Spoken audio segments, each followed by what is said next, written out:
Today's Gospel is taken from Luke chapter 21, verses 29 to 33. And Jesus added this comparison: Look at the fig tree and all the trees. As soon as their buds sprout, you know that summer is near. In the same way, when you see these things happening, know that the kingdom of God is near. Truly, I tell you, this generation will not pass away until all this has happened. Heaven and earth will pass away, but my words will not pass away.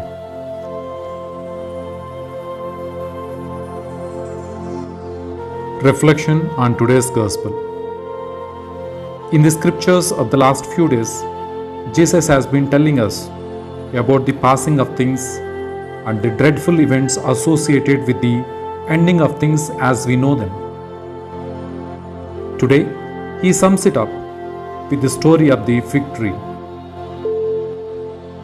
Jesus is telling us to notice the signs of the times that will help us to discern between what is true value and what is passing.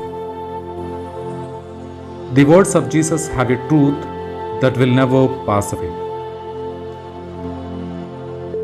The Lord's reference to the fig tree evokes his earlier parable about the tree that was given a second chance to bear fruit.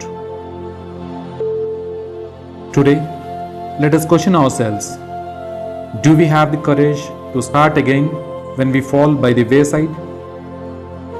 How well do we read the signs of the times, the signs that tell us what is valuable and what is passing?